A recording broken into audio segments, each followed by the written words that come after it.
Sotihotu Namo Buddhaya. Mari kita memulai materi pembelajaran kita pada hari ini dengan membacakan Parita Namakara Gata. Arahang Sama Sambuddho Bhagawa Buddhang Bhagawantang Abhiwademi Swakato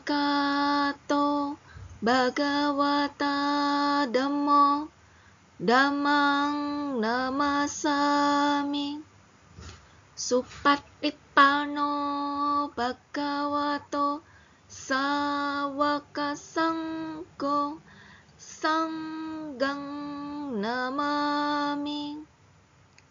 Sabbe satta bhavantu sukhitata. Semoga semua makhluk berbahagia. Sadu, sadu, sadu. Materi pembelajaran kita pada pertemuan kali ini adalah meneladani para siswa pendukung Buddha. Anathapindika, penyokong utama Buddha. Anathapindika adalah penyokong utama Buddha. Anathapindika berasal dari kata pinda yang berarti penderma, anatta yang berarti kepada mereka yang tidak mampu, maka Anathapindika merupakan panggilan kehormatan untuk Sudatta, seorang perumah tangga dari Sawati. Pertemuan pertama Anathapindika dan Buddha itu terjadi setelah wasa ketiga sejak Buddha mencapai pencerahan sempurna. Pada awalnya Buddha belum menetapkan peraturan apapun mengenai tempat berdiam bagi para bhikkhu. Para bhikkhu tinggal dimanapun, antara lain di bawah pohon, di bawah bebatuan yang menonjol, di jurang, di gua, di kuburan, dan di ruang terbuka.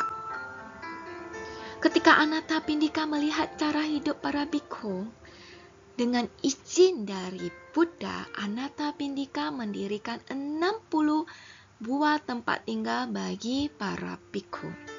Tempat itu digunakan untuk penyebaran dhamma dan menjadi tempat pelatihan bagi para sangga. Buddha kemudian membimbing Anathapindika dengan menjelaskan 4 kebenaran mutlak. Dengan itu, mata kebenaran yang tampak noda bersih dari debu Dhammacakku terbuka bagi Anathapindika. Apapun yang memiliki sifat alami timbul, semua juga memiliki sifat alami tenggelam. Akhirnya, Anathapindika memahami kebenaran Dhamma, melenyapkan semua keraguan dan tidak goyah, stabil dalam pikiran. Ia sekarang mandiri dalam ajaran Sang Guru. Beliau telah merealisasikan jalan dan buah pemasok arus mencapai tingkat kesucian Sotapati. Anathapindika kemudian meminta izin kepada Buddha untuk membangun sebuah vihara. Akhirnya ditemukan lokasi perbukitan yang mengelilingi kota. Tempat itu adalah hutan Jeta atau Jetawana, milik seorang pangeran Jeta, putra Raja Pasenadi. Anathapindika kemudian membeli taman itu seharga 18 juta kahapana atau koin emas dengan menutupi taman tersebut dengan koin emas. Nah, kemudian vihara Jetawana yang dipersembahkan oleh Anathapindika adalah sebuah tempat tinggal yang dipuji oleh Buddha sebagai hadiah utama untuk sangga. Anathapindika juga menghabiskan biaya sebesar 54 juta kahapana atau koin emas untuk membangun vihara Jetawana yang dipersembahkan untuk sangga. Oleh karena itu, Buddha menyatakan bahwa Anathapindika sebagai penyokong utama Buddha. Silsilah keluarga Anathapindika. Anathapindika menikah dengan Punalakhana. Punalakhana berarti seorang dengan tanda kebajikan. Anathapindika memiliki 4 orang anak, 3 putri dan seorang putra. 2 putrinya, Subada besar dan Subada kecil. Mereka mendalami ajaran Buddha seperti ayahnya dan mencapai tingkat kesucian Sotapanna. Namun putrinya yang termuda bernama Sumana memiliki kemampuan yang melampaui semua orang di rumah dengan kebijaksanaannya yang mendalam. Ketika mendengarkan khotbah Buddha, Sumana langsung mencapai tingkat kesucian kedua, yakni Sakadagami. Sumana tidak menikah. Ketika melihat kebahagiaan kedua kakaknya, Sumana menjadi senang dan gembira sehingga membuat beliau semakin bahagia. Pada akhirnya, Sumana meninggal dunia dan lahir kembali di surga Dusita. Para perumah tangga yang penuh pengabdian di kota seperti Anathapindika dan Wisaka menyambut para bhikkhu dan menganggap mereka sebagai teman spiritual yang hidup demi kesejahteraan dan manfaat semua makhluk. Buddha mengucapkan sebuah syair kepada raja untuk diingat. Sebuah masakan mungkin tawar atau lezat. Makanan mungkin sedikit atau banyak. Namun bila diberikan oleh tangan yang bersahabat, maka menjadi santapan yang lezat. Jataka 346. Setelah membangun vihara Jetawana, Anathapindika terus menyokong sangga. Ia menyediakan segala keperluan sangga setiap pagi. Anathapindika mengirim nasi susu, dan setiap malam ia menyediakan semua keperluan jubah, mangkok pindah patah, dan obat-obatan. Semua perbaikan dan perawatan di Vihara Jetawana dilakukan oleh pelayan Anathapindika.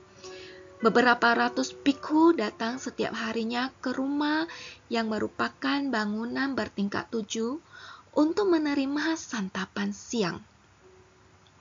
Setiap hari saat siang, rumahnya Anathapindika akan penuh dengan jubah kuning dan suasana suci. Anathapindika juga selalu mengunjungi Buddha 3 kali dalam sehari. Pagi datang dengan membawa bubur nasi, siang akan membawa makanan dan obat-obatan, malam hari Anathapindika akan membawa dupa dan bunga. Wafatnya Anathapindika dijelaskan dalam Anathapindika Kowada Sutta dalam Majjhima Nikaya 14. Nasihat kepada Anathapindika. Anathapindika jatuh sakit untuk ketiga kalinya dengan rasa sakit yang amat buruk. Sekali lagi ia memohon bantuan Yang Arya Ananda dan Yang Arya Sariputta. Ketika Yang Arya Sariputta melihatnya, ia tahu bahwa Anathapindika sudah mendekati ajalnya dan memberikan uraian dhamma. Ketika mendengarkan khotbah dari Yang Arya Sariputta, air mata bercucuran dari mata Anathapindika. Yang Arya Ananda mendekatinya dengan kasih sayang dan bertanya apakah ia sedang sedih. Namun Anathapindika menjawab, "Aku tidak sedih, wahai Ananda yang mulia. Aku telah lama melayani Buddha dan para bhikkhu yang sempurna dalam mencapai spiritual. Namun belum pernah aku dengar khotbah yang begitu mendalam." Setelah menasehati Anathapindika dengan cara demikian, Yang Arya Sariputta dan Ananda pergi. Tak lama kemudian, Anathapindika meninggal dan terlahir di surga Dusita. Putri termudanya yang telah meninggal terlebih dahulu Namun karena begitu besar pengabdiannya kepada Buddha dan Sangha, ia muncul di Vihara Jetavana sebagai dewa muda yang memenuhi seluruh daerah itu dengan cahaya surgawi. Saat itu juga yang Arya Ananda berkata, "Bante, dewa muda itu pastilah Ananta Pindika, karena Ananta Pindika si perumah tangga memiliki kepercayaan penuh terhadap yang Arya Sariputta." Buddha membenarkan yang Arya Ananda bahwa dewa muda itu dulunya memang Ananta Pindika. Samyutta Nikaya 220 dan Majjhima Nikaya 143. Selanjutnya, mari kita mengerjakan latihan ini untuk memahami materi pembelajaran yang telah kita pelajari. Demikianlah materi pembelajaran untuk pertemuan kali ini. Sabbe satta bhavantu sukhitata. Semoga semua makhluk berbahagia. Sadhu, sadhu, sadhu.